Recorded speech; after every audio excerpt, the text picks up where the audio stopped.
ሰላም ውዴ ቻናል ቤተሰቦች እንዴት ናችሁልኝ? እኔ በጣም ደህና ነኝ። እንግዲህ ዛሬ ከተወሰነ ቆይታ በኋላ ተመልሰን በድምጽ ተገናኝተናል። አዳዲስ ነገሮች ሲኖሩ በድምጽ እመጣለሁ ብያችሁ ነበር።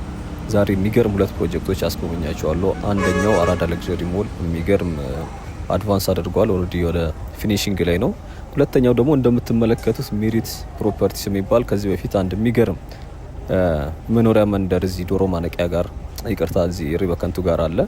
ይህ የምትመለከቱት ማለት ነው ከ10 ቀን በፊት አሳይቻችሁ ነበር። የሚገርም ለውጥ አለው። ከዛ በኋላ እንኳን እንደምትመለከቱት እየተረባረቡ ነው የሚገኙት። እንግዲህ ይሄኛው ፕሮጀክት ምናልባት እዚህ ላይ ቤት መግዛት የምትፈልጉ ሰዎች ካላችሁ ወይ ደግሞ ሀሳብ ያላችሁ ካላችሁ እንድታዩት ጋብዛችኋለሁኝ። አከፋፈሉ እጅግ በጣም የሚገርም 3 አይነት አማራጮች ባሉት የክፍያ መንገድ መጥቶላችኋል። 70% ቅድሚያ ለከፈለ ሰው 30% ቅናሽ የሚደረግበት አንደኛው ሲሆን ይሄኛውም ባለ አንድ መኝታ ከ5.1 ሚሊዮን ወደ 3.6 ሚሊዮን ብር ዝቅ ተደርጓል። ሁለተኛው ደግሞ ባለ ሁለት መኝታ ከ8.4 ሚሊዮን ወደ 5.8 ሚሊዮን ብር ቀንሰውታል ዋጋውን። ባለ 3 መኝታ ደግሞ ከ12.6 ሚሊዮን ብር ወደ 9.5 ሚሊዮን ብር የምታገኙበት አማራጭ አካተው የሚገርም መኖሪያ መንደር እዚህ እየገነቡ ነው የሚገኙት። እንግዲህ ሁለተኛው ደግሞ የክፍያ መንገድ ባለ አንድ መኝታን በ10% ቁጠባ ማለት ነው። ባለ አንድ መኝታን በ771 ሺህ ብር፣ ባለ ሁለት መኝታ ደግሞ በ840 ሺህ ብር፣ ባለ 3 መኝታ ደግሞ በ1.2 ሚሊዮን ብር ቅድሚያ ከፍላችሁ የቤቱ ባለቤት የምትሆኑበት መንገድ ነው ይዞላችሁ የመጣው። ሶስተኛው ደግሞ ከነዚህ ውጭ የማይመቻችሁ ካላችሁ ከባንክ ጋር ብድር የምትፈልጉ ደግሞ ካላችሁ እንግዲህ ከግንባታው እስኪጠናቀቅ ድረስ 60% ለቆጠበ ሰው 40% በብድር ማግኘት የሚችልበት መንገድ ነው ይዘው የመጡት እነዚህ ሜሪት ፕሮፐርቲስ የሚባሉት። እንግዲህ ቦታው የቤቶቹ አቀማመጥ ከዚህ በፊትም ነግሬያችሁ ስለነበር ምናልባትም ያን ያላያችሁ ካላችሁ ወይ አራዳ ፓርክን ወይ ደግሞ ፍሬንድሺፕ ፓርክን እንድታዩ እይታው ሁለቱ ጋር ብቻ እንዲሆን ተደርጎ በሁለቱ መሀል በሁለቱ ገራሚ ፓርኮች መሀል እየተገነባ የሚገኝ የሚገርም አይነት G+24 የመኖሪያ መንደር ነው። ኦልሞስት ከ4000 ሄክታር በላይ ያረፈ ነው። የምትመለከቱት አሁን ውጭ ላይ ወጥቼ ያለውኝ ይሄ የታጠረው ማለት ነው። እንደምታዩት ወደ ፒያሳ፣ ወደዚህ በኩል ደግሞ ወደ አብረሆት ወደ ቤተ መንግስት ማለት ነው። እንግዲህ በዚህኛው ደግሞ ወደ አራዳ ፓርክ ወይ ደግሞ አለፍ ካላችሁ አራዳ አሁን በኋላ የምናየውን የአራዳ ለግዠሪ ሞል ፊታችሁን አዙራችሁ ወደዛ እንትን የምትሉበት ማለት ነው። እንግዲህ የታጠረው ግቢ ውስጥ ነው የነበረው ቅድም ያሳየኋችሁ። ሎኬሽኑ እጅግ በጣም የሚገርም ነው። ዙሪያው ትምህርት ቤት አማራጮች፣ ሴፍቲ ብትሉ ሁሉ ነገሩ የተመቻቸለት ነው። ያው እንደምታዩት ለፍሬንድሺፕ ድንበር ነው እንግዲህ ወንዙ አለች ከሷ ቀጥሎ ማለት ነው። እንግዲህ እሱን ደውላችሁ ፍቅሩ ይባላል እንድታወሩት ጋብዛችኋለሁ። ያው ስክሪን ላይ ባለው ስልክ ማለት ነው። ደውሉላቸው፣ አናግሯቸው። ቤት ደግሞ ምናልባት ቤት ያላችሁ ሱቅ የምትፈልጉ ደግሞ መርካቶ ላይ ከ20 ካሬ ጀምሮ በ30% ቅድመ ክፍያ ከ3 ወር እስከ 1 አመት ውስጥ የምትረከቡበት የንግድ ሱቅ ይዘውላችሁ መጥተዋል። ተክለ ሃይማኖት ጋር ማለት ነው። እንግዲህ ደውላችሁ አናግሩት። ከአዲስ ጆርኒ ነው በሉት። እንግዲህ ለእኔም እየተባበረኝ ስለሆነ ለሌሎች እንደዚህ አይነት ፕሮጀክቶችም ምናልባት የሚያዩ ሰዎች ስለሚኖሩ ለእነሱም ለእኔም ይጠቅመኛል። ገብተን በደንብ እንድንቀርጽ ወይም ደግሞ በደንብ እንድንጎበኝ ይረዳናል። ለማንኛውም እሱን ፍቅሩን አውሩት። እንግዲህ ዛሬ ወደ አራዳ ለግዠሪ ሞል ተመልሰናል። በነገራችን ላይ አራዳ ለግዠሪ ሞል የሚገርም ለውጦች አሉት። ዙሪያው እንደምትመለከቱት ሃይላይት ላይ የተወሰነ ያያችሁ ይመስለኛል። የፊኒሺንግ ስራው ተጀምሯል። የኢንተሪየር ዲዛይኑም እንደዚሁም ደግሞ የመስታወት ገጠማዎቹ እንዳለ ተጀምሯልና ስለነሱም በደንብ የምንጎበኝ ነው የሚሆነው። ዛሬ ዙሪያውን በደንብ አድርጌ ያስጎበኛችኋለሁ። እንግዲህ አዳዲስ ቤተሰቦች የሆናችሁ ምናልባት ሰብስክራይብ ያላረጋችሁ ካላችሁ ሰብስክራይብ እንድታደርጉ ጠይቃለሁ። ቪዲዮ ደግሞ ላይክ አድርጋችሁ ብትጀምሩት ይጠቅመናልና እንግዲህ ከተደራሽ እንዲሆን ስለሚጠቅመው ማለት ነው። ሀሳብ አስተያየታችሁም ደግሞ ኮመንት ላይ ማድረጋችሁን እንዳትረሱ። እንግዲህ በደንብ አሁን ከጀርባ ወይም ደግሞ ዶሮ ማነቂያ ጀርባ አካባቢ ጋር ነኝ ያለሁት። ከጀርባ ዞረን በዋናው ገብተን እያንዳንዱን ነገር ማስጎበኛችሁ ይሆናል። እንግዲህ አብራችሁ እንድትቆዩ ጠይቃችኋለሁ። እና ምናልባት ቦታው ይሄ ሞል ለምን እዚህ ጋር እንዲሆን ተፈለገ የሚል ሀሳብ ወይ ደግሞ ጥያቄ ያላችሁ ካላችሁ እንግዲህ እንትን እንደሚያመለክተው ከሆነ ከዚህ በፊትም እንደነገርኳችሁ እዚህ ቦታ ላይ ፒያሳ አዲስ አበባ ውስጥ የመጀመሪያው ኦፕን ማርኬት ወይም ደግሞ ያኔ ከወረራው ጊዜ ጣሊያን አዲስ አበባ በተለይ ደግሞ የወረረበት ሰዓት ላይ የኢትዮጵያውን በወረራ ወቅት ማለት ነው እዚህ አካባቢ ከፍተኛ ቢዝነስ የሚሰራበት አካባቢ ነው የነበረው። ያው ፒያሳ አካባቢ ያሉ ህንጻዎችም በብዛት እንደምታያቸው በጣም ዩኒኮች ናቸው። እንደዚሁም ደግሞ በዛ ሰዓት የተሰሩ በጣም እድሜ ጠገብ ህንጻዎች ናቸው። እንግዲህ በዛን ወቅት በተለይ እነዚህ ጣሊያኖቹ በብዛት ይገበያዩበት የነበረ ስፍራ እዚህ ነው። ኢትዮጵያውያኖችን አይፈቅዱላቸውም ነበር። በዛ የተነሳ ደግሞ ኢትዮጵያውያኖችን ሌላ የራሳቸው ገበያ ወደ መርካቶ በመሄድ እዛ አካባቢ እዛ መርካቶ ላይ የራሳቸውን መነገጃ ቦታ እንደሰሩ ወይም ደግሞ እንዳቋቋሙ ነው የሚነገረው። እንግዲህ አሁን ላይ እንደምታውቁት መርካቶ የአፍሪካ ትልቁ ገበያ ለመሆን በቅቷል ማለት ነው። ስለዚህ ያንን ለማስታወስ ከዚህ በፊት የነበረውን ቀደምት የንግድ ስፍራነቷን ለማስታወስ ሲባል ይህንን ለሌክዠሪ ሞሉን እዚህ ቦታ ላይ ለመስራት እንደተመረጠ ነው ቼክ ሳደርግ ያነበብኩት። ሌላው እንግዲህ ፊት ለፊቱ ያው አድዋ ሙዚየም አለ። በታች በኩል አራዳ ፓርክ አለ። በነገራችን ላይ አራዳ ፓርክ ከዚህ በፊት በቅርብ ጊዜ ከፒያሳ ጋር አሳይቻችሁ ነበር። ትላንትና እንደውም ይህን እየቀረጽኩኝ ከፍተኛ የሆነ የጉብኝት እየተደረገ ነበር። ባለስልጣኖች፣ አካባቢው በጣም ሴኪር ነው የነበረው። ፕሮጀክቱ ኦልሬዲ አልቋል። ኢቨን አስፋልቱ ሁላ ድጋሚ እንደገና ታድሶ ምናምን በጣም ደስ የሚል ቫይብ ነበረው። ያስኩት ቪዲዮ አለ። ነገ ደግሞ እሱን ሙሉን አሳያችኋለሁኝ የአራዳ ፓርክን ማለት ነው። እንደ አጋጣሚ ሆኖ ልክ እነሱ ሲወጡ የተወሰነ ሰው ይገባ ነበርና እኔም እሱን በዛች ሰዓት ነው ወደዚህ ስመጣ የቀረጽኩት። እሱን ደግሞ አሳያችኋለሁ። ዙሪያው በጣም ነው የሚያምረው። አፍንጮ በርም ወይም ደግሞ ራስ መኮንን ድልድይ አካባቢ ያለውን ፕሮጀክት ኦልሬዲ ከነግድቡ እየተጠናቀቀ ነው የሚገኘው። ዙሪያው በጣም ነው የሚያምረው። እንግዲህ ይህን ሰፈር ምናልባት ከዚህ በፊት የምታውቁት ብዙ ሰው ምናልባት አዲስ አበባን የሚያውቅ ሰው በደንብ የሚያስታውሰው ይመስለኛል። በብዛት እዚህ አካባቢ የስጋ ቤቶች ምናምን ነው የነበሩት። በአስፋልቱ ዳር አንድ ማደያ ነበር ነው ከመሰለኝ። በታች በኩል ካፌዎች፣ በርካታ ካፌዎች ነበሩ። እኛውን ወደ እንዞራለን። እንግዲህ አሁን ይሄ ሞል ያለበት አካባቢ ስጋ ቤቶች እና ትንሽ የማዘር ቤቶች እንደዚሁም ደግሞ በአስፋልቱ በኩል ደግሞ ካፌና ያልኳቸው ማደያዎች፣ ሱቆች፣ ቡቲኮች ምናምን ነበሩ። እንግዲህ ከዛ በኋላ ወደ ሌላ የሚገርም አይነት ሰፈር ነው እየተቀየረ የሚገኘው። እንግዲህ ዶሮ ማነቂያ ወደዛ እየተዘዋወረ ነው ማለት ነው። እንግዲህ ፕሮጀክቱ እንደምታዩት በጣም እያለቀ ነው። ቅድም አሁን ስናልፍ እንዳያችሁት ማሽነሪዎች በዚህም በዛም በኩል አሉ። በአስፋልትም በኩል በተለይ በጣም በርካታ የዚህ መስታወት የሚያወርዱ እንደዚሁም ደግሞ ኮንቴነሮች አሉ። ለፊኒሺንግ ስራው የሚጠቅማቸው ወይም ደግሞ ለዛ ግብአት የሚሆኑ ዙሪያ አስፋልቱ መንገድ ላይ በርካታ የመስታወት ተደርድረው ታያላችሁ። አልሙኒየሞችም እንደዚሁ አሉ። እነሱን እናያለን። እንግዲህ በፊት በኩሉ ኦልሬዲ በብዙ ፍሎር መስታወት ተገጥሞለታል። ውስጥ ላይም ሲሰሩ ልጆች ይታያሉ። ምናልባት ሃይላይት ላይ አይታችሁት ከሆነ አላውቅም። ካልሆነ በተለይ ጂፕሰም ስራ ምናምን የሚባለው ማለት ነው። በነገራችን ላይ ይሄ ሞል አንድም ለግዠሪ የሚያስብለው የሚጠቀማቸው ግብአቶች በጣም ኮስቲና ስታንዳርድ የሆኑ ለህንጻው መገንቢያ የሚጠቀሙ ማለት ነው። ከመስታወቱ ጀምሮ ለውስጥ ለኢንተሪየር ዲዛይን የሚጠቀሙት በጣም ስታንዳርዱን የጠበቀ በጣም ውድ የሆነ ግብአቶች ነው የሚጠቀሙት። ከዛም አንጻር ነው አንዱ የተባለው። እንግዲህ አሁን ወደ ጣይቱ የባህል ማዕከል አካባቢ ወይም ደግሞ የሞሉ የላይኛው ክፍል ጋር ደርሰናል። ይህ ፊት ለፊት የምታዩት የጣይቱ ባህል ማዕከል ነው። ከሱ ወደ ታች ደግሞ ወረድ ብሎ ወደ ራስ መኮንን ድልድይ ስትሄዱ ማለት ነው የሀገር ፍቅር ቲያትርን ታገኛላችሁ። እኛ ዞረን ወደ ፓርኩ ወይም ደግሞ ይቅርታ ወደ ሙዚየሙ አቅጣጫ ወይም ደግሞ ወደ አስፋልቱ ዞረን እንገባለን። የላይኛው ላይ ስለማይከለክሉ ማለት ነው፣ ወይም ደግሞ የታጠረ ስለሌለው ወደ እሱ እንገባና ከዛ ደግሞ ተመልሰን ወጥተን ዙሪያውን እያየን የዛሬ ጉብኝታችን እናጠናቅቀው እዚሁ ፓርኩን በመጎብኘት ነው የሚሆነው። ይቅርታ ሞሉን በማየት ነው። እንግዲህ ዙሪያው እስካሁን ድረስ አይተናል። አሁን ደግሞ ወደ ዋናውና ወደ ውስጥና እንደዚሁም ደግሞ ወደ ፊት ለፊት በኩል ነው። በነገራችን ላይ እዚህ የዶሮ ማረቂያ እንደምታዩት በርካታ የሆኑ ከሪል ስቴት ጀምሮ ብዙ ግንባታዎች አሉት። ምናልባት ፎቅ ላይ ሆናችሁ ካልሆነ በብዛት አጥሮች ታጥሮ ስለሚገኙ እዚህ ጋርም ቴምርም ይታየኛል። በርካታ ሪል ስቴቶች እንደዚሁም ደግሞ ግንባታዎች አሉ። እንግዲህ ትንሿ ላይ የሞሉ ትንሿ ፓርት ላይ ይወጣለኝ። በነገራችን ላይ እዚህ ጋር አንድ ባንክም የራሱ ፕሮጀክት ጀምሯል። አዲስ ባንክ መሰለኝ፣ አዲስ ባንክ ነው። ስለዚህ ያው ፊት ለፊት ወደ አጼ ምኒልክ ሐውልት ይታየኛል። እንግዲህ ወደዛ አቅጣጫ ነው የምናመራው። የባንኩ ፕሮጀክት ያልኳቸው ይሄ ነው። እንግዲህ በቀኝ በኩል እዚህ እንደምታዩት አዲስ ባንክ ነው።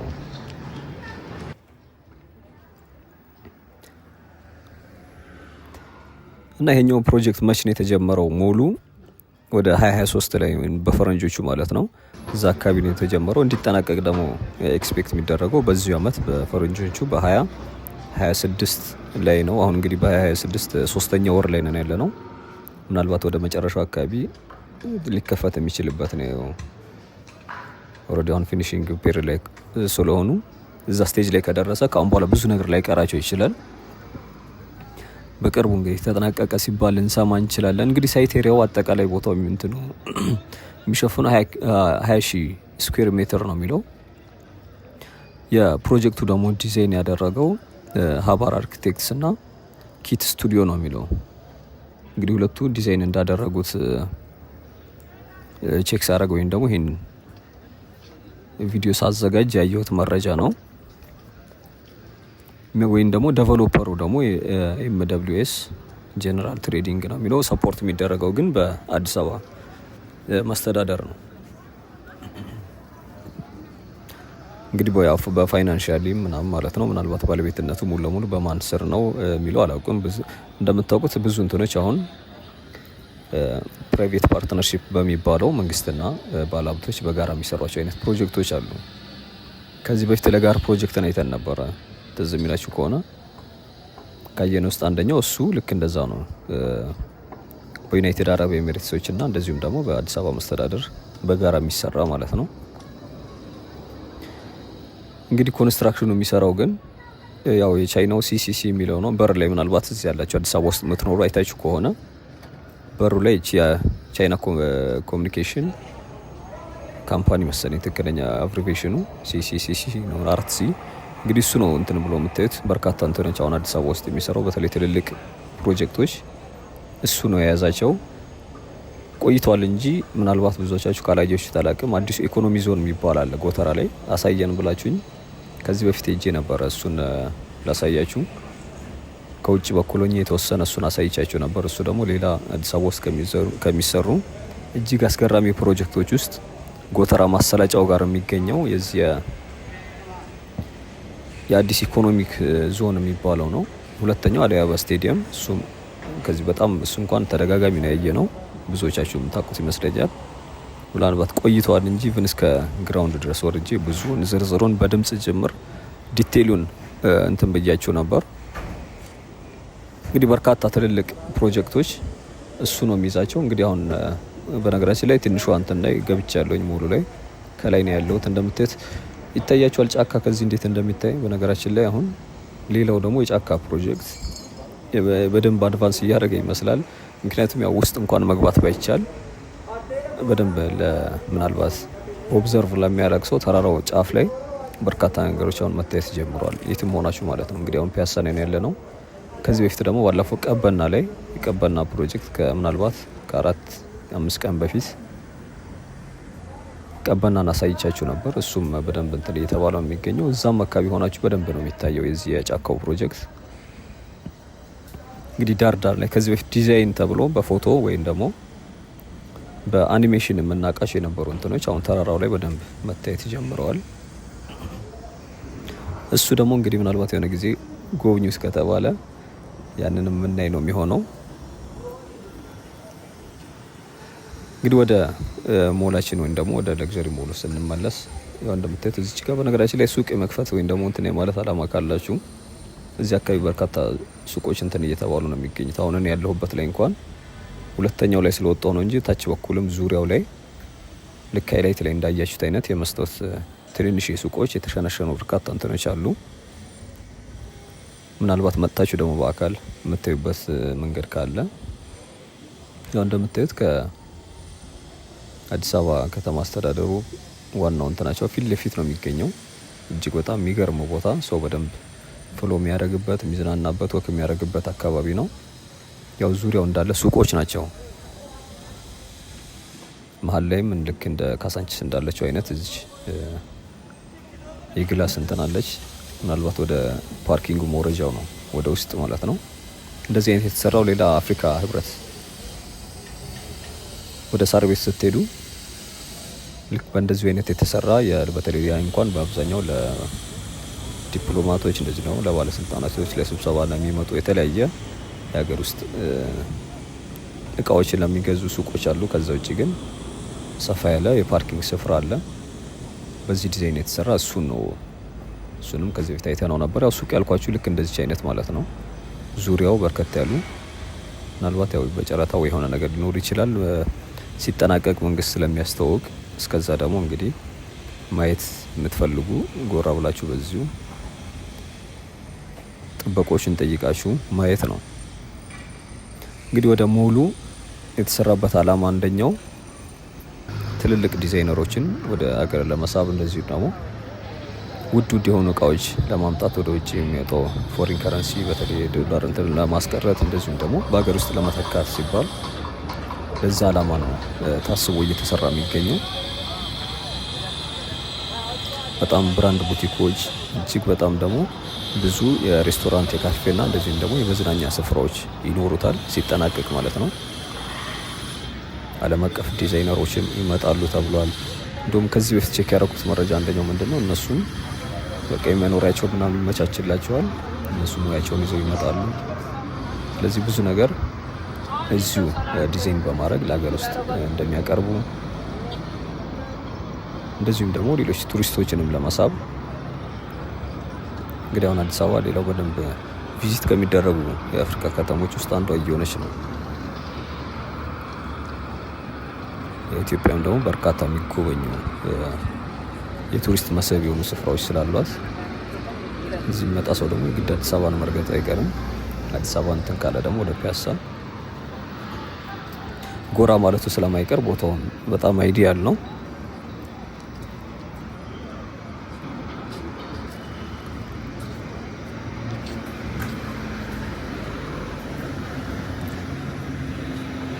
እንግዲህ በአስፋልቱ በኩል ዋናው ያው እንደምትመለከቱት ይህንን ይመስላል። በዚህ በግራ በኩል ወደ መጣንበት ስለተዘጋ ነው እንጂ መንገድ አለው ወደ ጀርባ።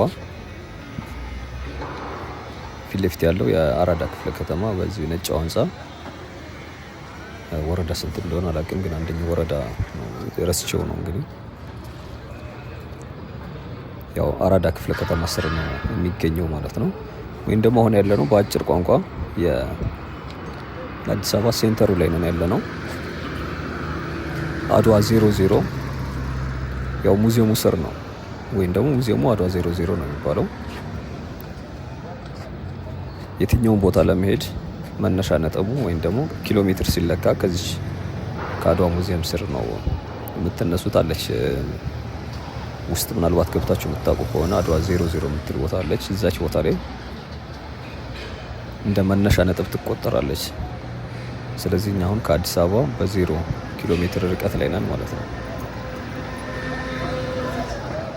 ምናልባት ወደ ቦሌ ወይ ደግሞ ወደ ሌሎች አቅጣጫዎች ብትሄዱ ያው ኪሎ ሜትሩ እየጨመረ ይሄዳል ማለት ነው።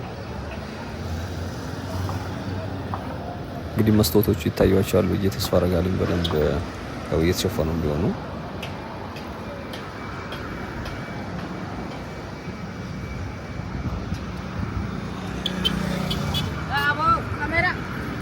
ያው አልሙኒየሞች እንደዚሁም ደግሞ መስታወቶች እዚህ ጋር ለግብአት እንዲሆኑ የተዘጋጁ ይታዩኛል። በዚህ በኩል ዙሪያው፣ ከውስጥ በኩል ደግሞ ያው እየተገጠመ ነው እንደምታዩት። በደንብ እየታያችሁ ከሆነ መስታወቱ አሁን ዙም ያረኳት ፊት ለፊት በኩል ያን ያክል አንጸባራቂም እንትንም አይደለም። እንደውም አሪፍ የፀሐይ ጨረር ነው እንትን ሊከላከል የሚችል አይነት ነው። ከኮሎኖቹ ስር እየታያችሁ ከሆነ ማለት ነው።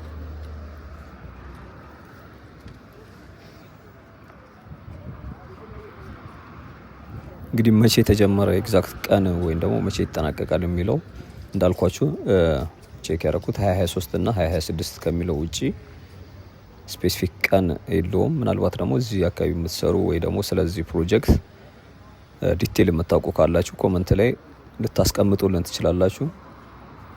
ሼር ብታደርጉን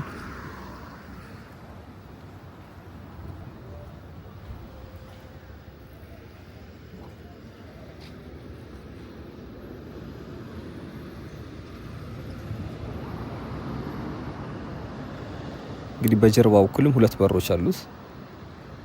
ምናልባት እዚህ ጋር ፊት ለፊት አንደኛው በር ነው የሚሆነው፣ በታችኛው በኩልም አለ። ስለዚህ እኔ እንኳን ካየኋቸው ውስጥ 4 በሮች አይቻለሁኝ።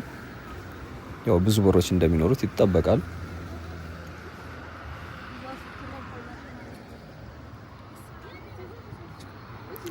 ትይዩ ደግሞ እንደምታዩት የአድዋ ሙዚየም ነው። እንግዲህ አሁን ደግሞ ልብ ብላችሁ ከሆነ እዚህኛው ሙዚየሙ ጋር ለአድዋ ጀግኖች መታሰቢያ አሁን የአበባ ጉንጉን ሲያስቀምጡ ያያችሁ ይመስለኛል። የተለያዩ ሀገራት መሪዎች ሲመጡ፣ እንደዚሁም ደግሞ ባለስልጣናቶች፣ በቅርቡ እንኳን የቱርኩ ፕሬዚዳንት መጥተው ነበር፣ ረጀብ ጠይብ ኤርዶጋን። እንደዚሁም ደግሞ የህንዱ ጠቅላይ ሚኒስቴርም እዚሁ ነበሩ። እነሱም እዚሁ ነው ሲያስቀምጡ የነበሩት። ከዛ ምናልባት መምጣታቸው እርግጠኛ ባልሆንም እዚህ ወደዚህ የእስራኤሉ በአንድ ባለስልጣን መጥተው ነበር። የውጭ ጉዳይ ሚኒስትሩ የሆኑ አንድ በእርግጠኝነት አላስታውስም። እሳቸውም እዚሁ መጥተው ነበረ። በርካታ ባለስልጣኖች ይመጣሉ። እዚህ አካባቢ ቀጥታ እንዲጎበኙ ደግሞ የአበባ ጉንጉን የሚያስቀምጡት ዘና እንኳን በደንብ የተለያየ ነው ስለሆነ ከዙሪያው ማለት ነው። እንዲያው እንደምታዩት እየወረደ የሚገኘው አሁንም ድረስ የመስታወቱ ማለት ነው አላለቀም ማለት ነው። ምናልባት በርካታ ነገሮች እንደሚያስፈልጉት ይጠበቃል። ኮንቴነሮች እዚህ እያራገፉ ነው። ስለዚህ ዛሬ ጉብኝታችን እዚሁ ፒያሳ ወደ መብራቱ ጋር ነው የምናጠናቅቀው።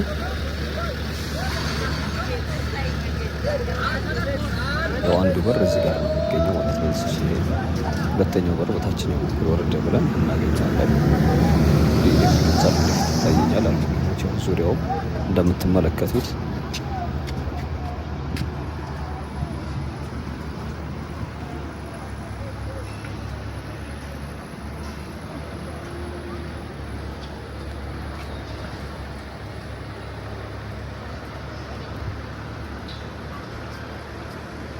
እንግዲህ ይህ ስፍራ ከዚህ በፊት ታክሲ ተራ እንደዚሁም ደግሞ ካፌዎች የነበሩበት ነው። ምናልባት ወደ መገናኛ አቅጣጫ ወደ ተለያዩ ቦታዎች የሚጭኑ ታክሲዎች እዚህ ነበሩ። አሁን ባሱ እዚህ ጋር ፊት ለፊት የሚገባው ይታያቸዋል። እንግዲህ ባሶች ከዛ ስር ነው የሚነሱት ትራንስፖርት። እንግዲህ ሙዚየሙ በርካታ ጠቀሜታዎች የያዘ ነው እንደምታዩት ማለት ነው። ከስሮቻቸው ተርሚናሎች ያላቸው በርካታ 4 ኪሎ አካባቢ ምናልባት ያያችሁ ይመስለኛል። እዛም አካባቢ ተሰርተዋል የታክሲ እንትኖች ማነሻ። እዚህም ሌላው አለ ማለት ነው።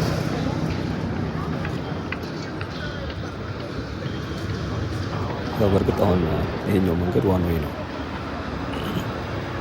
በፊት ወደ ታችም ወደ ላይ የሚጭኑት አንዱ መንገድ ከመጫ ነው እሱ ነው የነበረው። አሁን ግን ወደ በቀጥታ ወደ ጊዮርጊስ አቅጣጫ ብቻ የሚሄዱ ለእነሱ ብቻ ስለሆነ አሁን መንገዱን ከፈታ ያለ ነው። ወደ ተቃራኒው ደግሞ የሚሄዱ ከሙዚየሙ ውጭ በስተጀርባ በኩል በዚህ በአትክልት ተራ አቅጣጫ ማለት ነው። በዛ በኩል ያሉት በዛኛው በኩል ባለው መንገድ ይጠቀማሉ ማለት ነው። እንግዲህ ሌላ የምላችሁ አዲስ ነገር የለኝም። እስካሁን ድረስ ታክሳችሁ ስለተከታተላችሁ እጅግ በጣም ነው የማመሰግነው። ያው እንደምታዩት መስታወት ገጠማው በጣም በደንብ አድቫንስ እያደረገ ነው የሚገኘው እስከ ላይ ድረስ። ነገ እንግዲህ በአራዳ ፓርክ ነው የሚገናኘው። እዛ በጣም ነው የሚያምረው። እንዳያመልጣችሁ፣ ሙሉን ነው ማሳያችሁ ነገ። ኢቨን ፋውንቴኑም ተለቆ ነበር። ምናልባት በቅርቡ ክፍት እንደሚሆን ይጠበቃል። አሁን እንዳልኳችሁ መግባት አይቻልም። ገብተን የነበረው ባለስልጣናቶች አይተው ጨርሰው ሲወጡ በዛች በነበረችው እንትን በዛች ጋፕ ነው እኛም አጋጣሚ ወደዚህ ስንመጣ ክፍት ስለነበር የገባ ነው። ነገ እሱን አስጎበኛችኋለሁ። እንግዲህ እስከ ነገ መልካም ጊዜ እንዲሆን እመኛለሁ። እስካሁንም ታክሳችሁ ስለተከታተላችሁ አመሰግናለሁ። ቻው፣ መልካም ጊዜ።